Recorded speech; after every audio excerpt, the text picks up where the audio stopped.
Welcome back to I have no idea what I'm doing. She has no idea what she's doing. Hello! Or Matchumron, which means hello in Dothraki.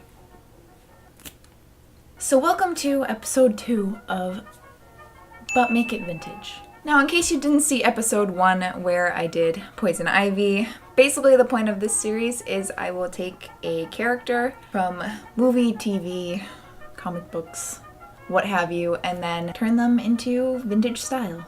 The first episode for me was a huge learning experience because when it comes to sewing, I am a novice. And there is a whole lot that I don't know.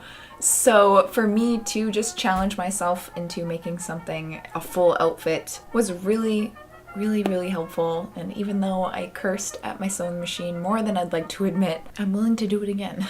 So with Game of Thrones being back on and almost ending, I thought it was only fitting for the next video in the series to be Daenerys Targaryen, because she is a sassy queen. Quite honestly, I think Emilia Clarke is probably the most adorable human on this entire planet. That's the gist of everything. That was probably way too long of an explanation, but yes.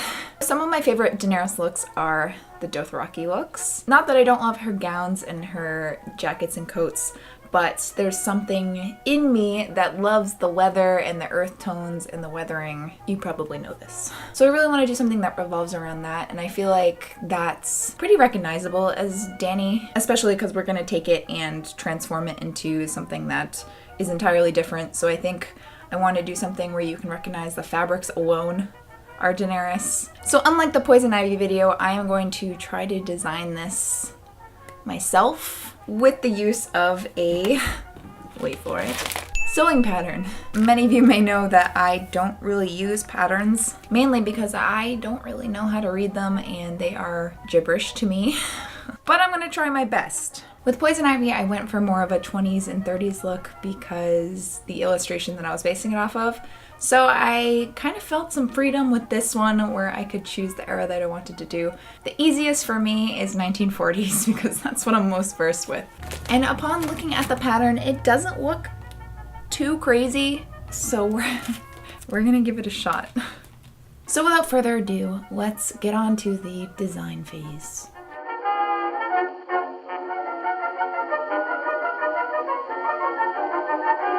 I do want to keep this color, basically, because I think, did I just gleek? Ew. Nasty.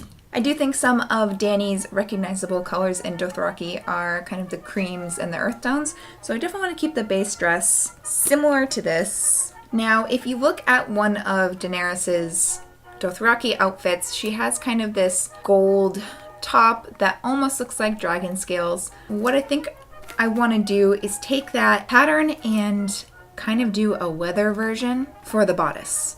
Individual leather scales or faux leather. Is that going to take me forever? I'm sure it will. And then for the ruffles. Now initially what I was thinking was to make these kind of look like dragon wings, which I think would be cool, but also didn't want to make it look like she slayed a dragon to wear this dress. So I think I'm just going to keep it with a more Dothraki fabric, hopefully like a burlap if I can, and kind of make these like a little messy. And then for the hair, we want that dramatic 1940s poof. That's a little scary. Moisturize me. And now it's time to actually go shopping for the fabrics. Wish me luck. So we're here at the most miserable place on earth. Yep, I'm basically going to keep an eye out for a white or cream fabric that I can use for the base of the dress. Faux leather so I can make the bodice. And then I still haven't decided what I want to do for the shoulder straps and the ruffle, but maybe inspiration will strike.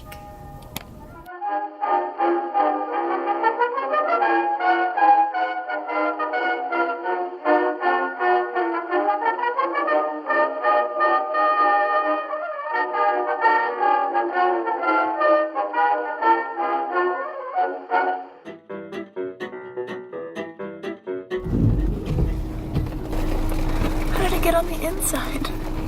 So I take it back. It's not the most miserable place on the earth. The lady I had was very nice, and we bonded.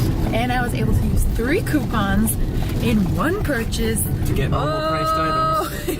Yeah, they like to make you think you're getting a deal, and I like to think I'm getting a deal.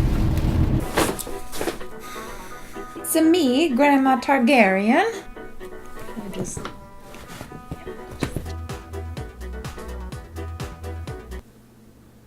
First of all, at a different craft store, I got these little metal necklace pieces, and then attach them to these, and then it'll kind of make a belt. But as far as fabrics, first of all, I got faux leather, upholstery, vinyl.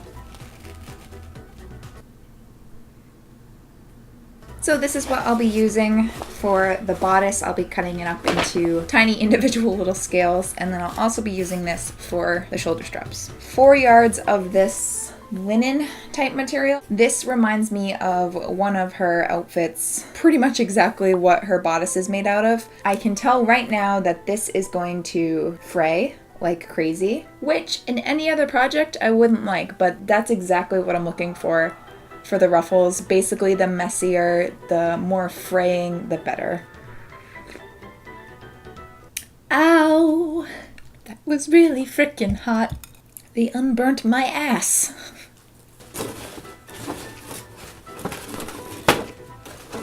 Oh my god.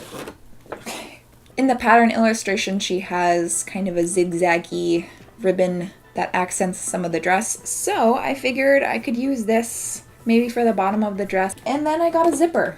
I think it's about time to bust open the pattern and start trying to figure out how the heck I'm gonna do this.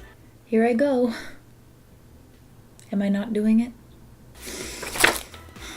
So it seems like this pattern has the front of the dress and the back of the dress, and then the shoulder strap and the ruffle. So first off, I can tell you there's a lot of words I don't understand, like based. I'm assuming a lot of this will make more sense when I actually start putting things together, because right now I don't understand. When you try your best but you don't succeed.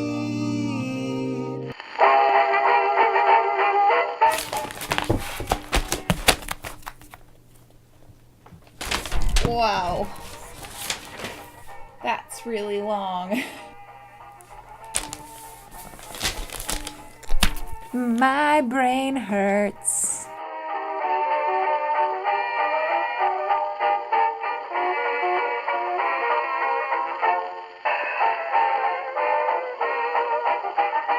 Oh boy. As you can see, this is a gigantic piece of fabric.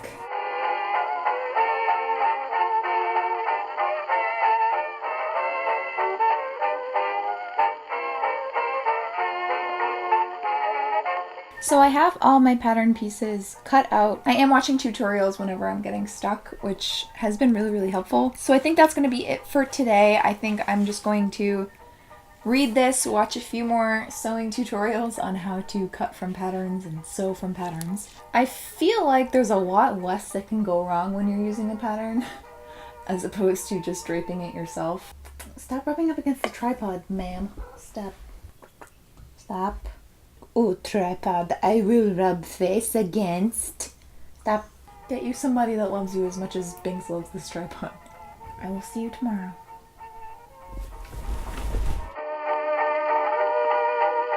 Scooch. Day 2. I am a little overwhelmed. I can do it. So the plan for today, I am going to mark everything that I need to mark before I start assembling. Try to put the dress together. Let's do it!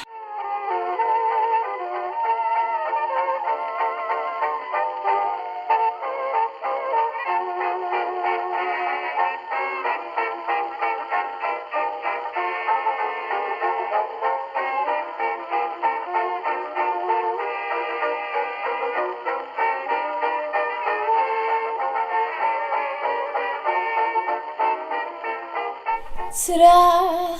It's actually coming together a lot better than I thought it would. So I put the zipper on a little bit differently than the instructions just because the instructions literally made no sense to me. It's kind of almost a shame that I have to cover this up because I think this is really pretty. I guess in other ways I don't really mind because I'm not too crazy about the darts. I mean, that's how they're supposed to look. That's how they look in the illustration, but they're kind of funky. I was trying to think of the best way to attach the scales onto the bodice, and I think it might just be the best to glue right onto it. Now I'm sure that made most of you go, you gotta do what you gotta do when it comes to cosplay.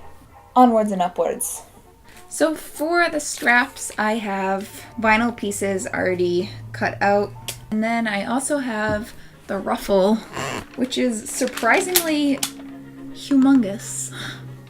Basically, this is gonna be what's shown. This part's gonna be what's underneath the shoulder strap, and it's telling you to turn this in on itself and sew it just to get rid of the raw edges. But not me, my friend. I'm one wild and crazy lady. But I do have to gather all of this down. Yikes.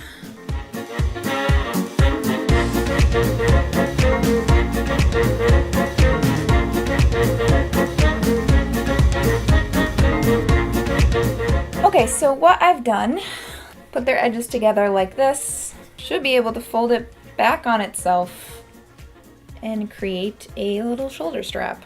Yeah. These babies are thick. Is my sewing machine gonna hate me? Probably. But we're just gonna take it real slow.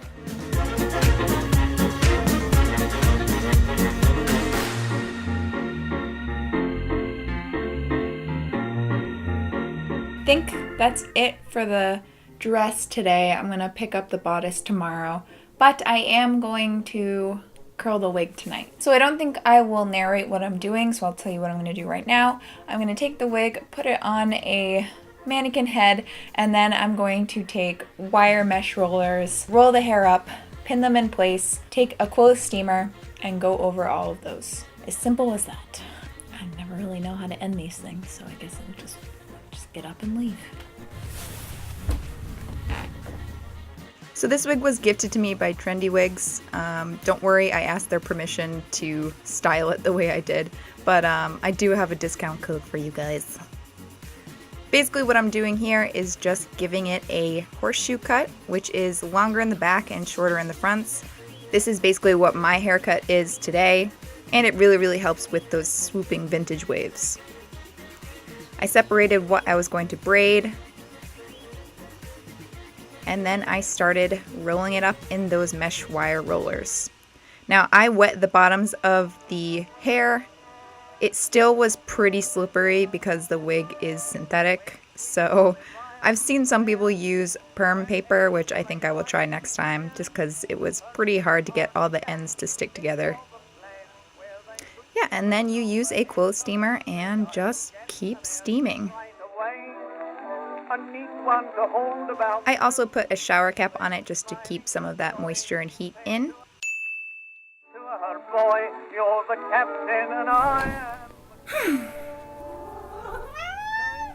Really?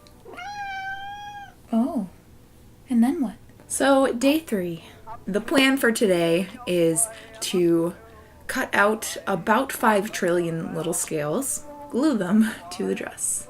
And then I think I will start making her necklace, carve it out of foam first, and then layer that with Worbla and then paint it. Oh, and then I have to brush out the wig as well and style the wig. I'm donning my braids again. You may have heard of Shark Week. This is its slightly less exciting cousin, Braid Week. Braid Week! Up as 2 and then come down as 1. Take me up along with you, me darling. Oh. Yes, I am still watching Netflix, you bitch. Let us go away into a latitude about as near as anybody that has ever reached the sky. We can sail around the lunar planet, making love and hugging every time it's candid, with nobody in the aeroplane except the past you and I. We could float a little, flying boat a little. One eternity later. This might be the death of me.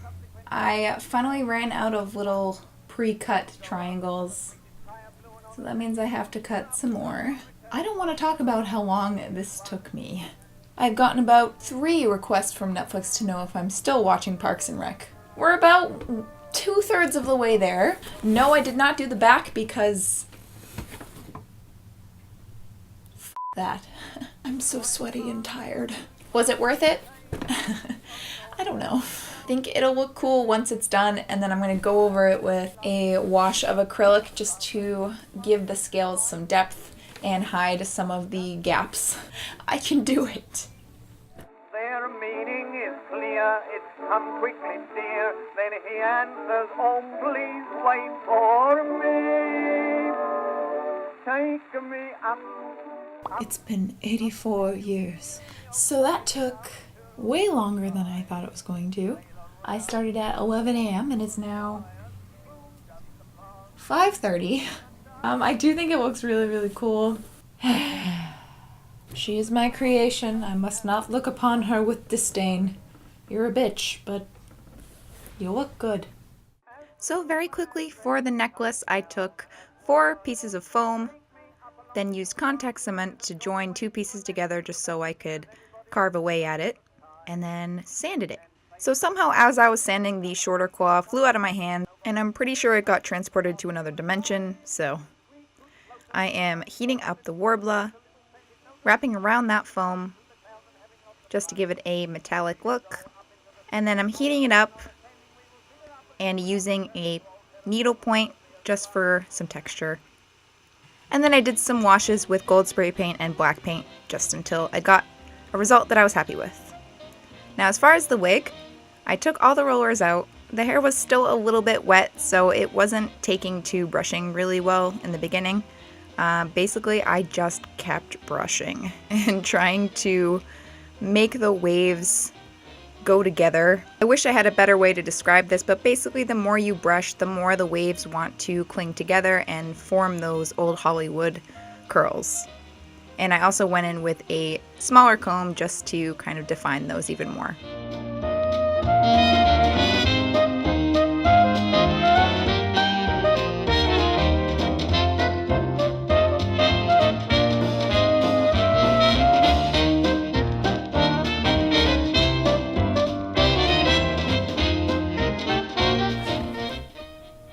Hello. Transformation time. Now, I have tried several times to do an Emilia Clarke transformation. It's never really panned out the way that I wanted it to. She has a very, very unique face that is not mine. I'm gonna try my best. Turn her around. She's a little scary. Okay, so first things first, I'm gonna do foundation. Actually, before I do this, I need to put in contacts. Okay, so these blue contacts aren't totally different from my natural eyes, mainly because I haven't splurged on a really nice pair. First things first, I think we gotta do the eyebrows. And for that, I'm just gonna fill in my brows with a brow pencil, mark out where they're gonna end and start.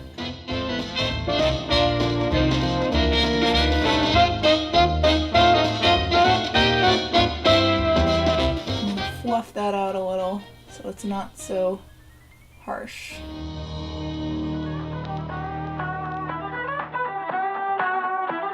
I know this looks ridiculous now, don't worry. We're gonna clean it up with some concealer. I look kind of like SpongeBob as a caveman. So I'm gonna go in with a little bit darker and just emphasize.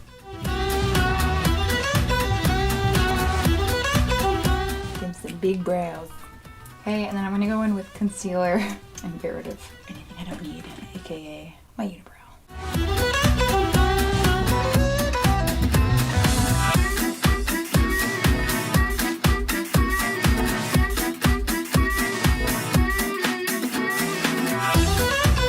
Move on to the eye makeup. First things first, I'm going to take light brown and go all around my eyes and underneath.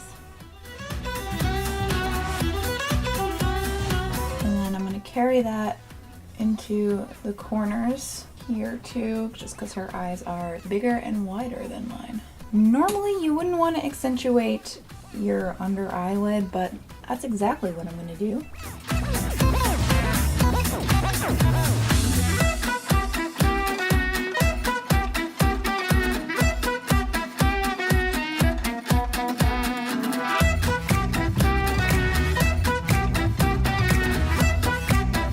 Okay, now we're gonna blend that out a bit so it's not so stark.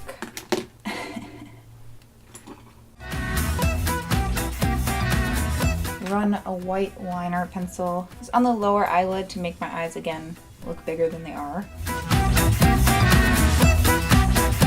And then I think we're gonna go in and do some contouring. Light shade so that it doesn't look dirty because I have a very bad habit of doing that. Following the reference photo, her nose is a bit downward facing where mine is upward facing, so I'm just gonna add kind of shadow.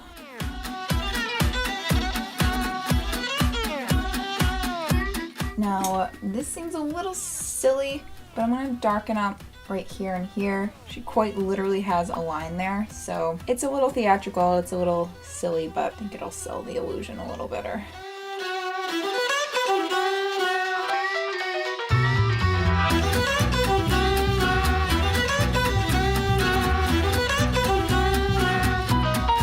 Just going to make my face look a little smaller. She has a chin that kind of goes in like that.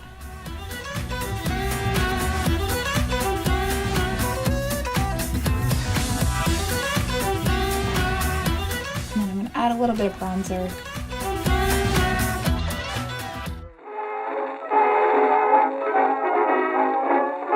Then I'm going to add some concealer to act as a highlight. Hear a real jazz band, but I approve. That's wrong if you listen a minute. She has a much fuller upper lip than I do, so I'm just going to go in with a lip pencil first. I'd like to hear your trombone. I'm going to go in very carefully with some dark shadow, emphasize that. Actually, now that I'm thinking about it, this doesn't matter too much just because we're going to be sticking lipstick on top of it because we're making her 1940s. I may be wasting my time. So highlight the tops and then the, whatever that's called, snot duct.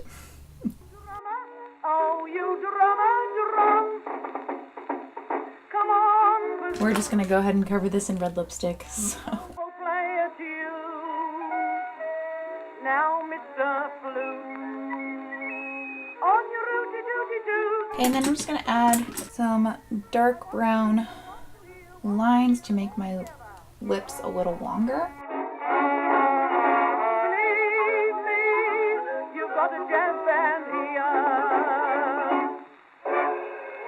I'm going to add some blush. Also trying to mark out her cheekbones, which seem to be around here. It's enough to make you leave your home. Why I love this band, every man that is in it. Yeah, and then we can move on to the wig. Got my super attractive wig cap on. Wow. Oh, bitch, I look like a granny. Oh, wow. Dracarys. Bitch. Alright, so now I'm going to put on the outfit. We're gonna do a good old-fashioned reveal. Let's do it.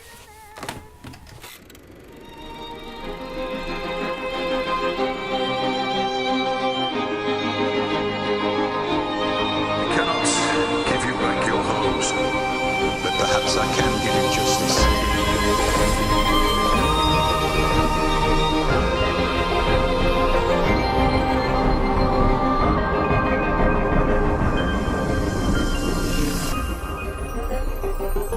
In the name of our king. Don't mind me just creating art.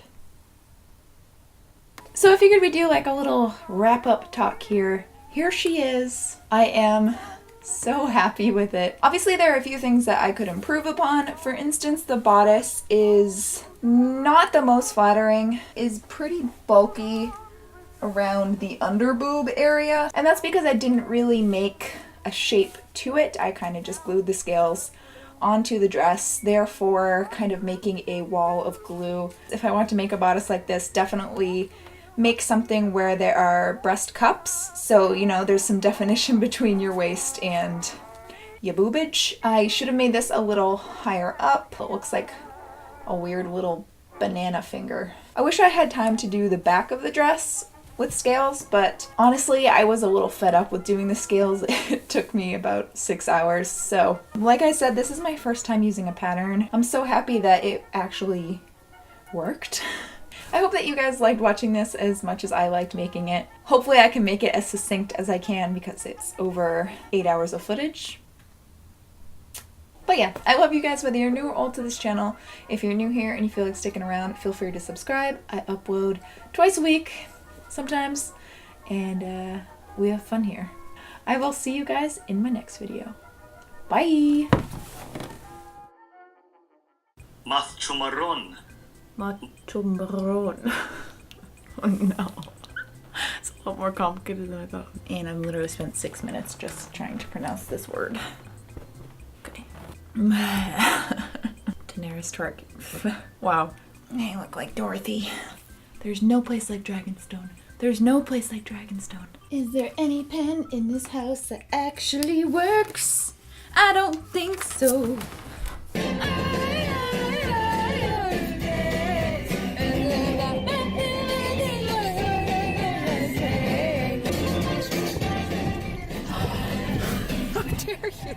You ruined my groove!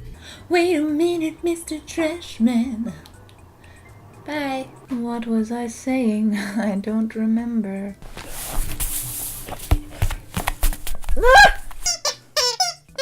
Why? Why?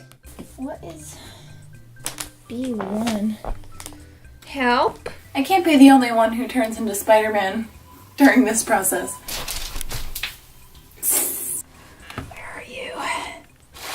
Are you just on the front? I am Confucian! Where is the other strip? I can't frickin' find it.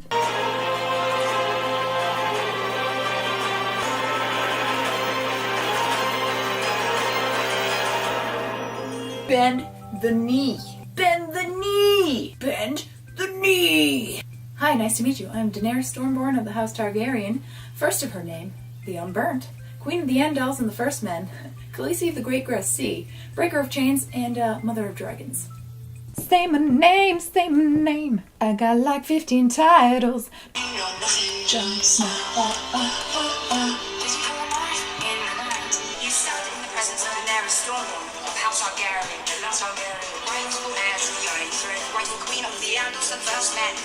Where are my dragons? HBO.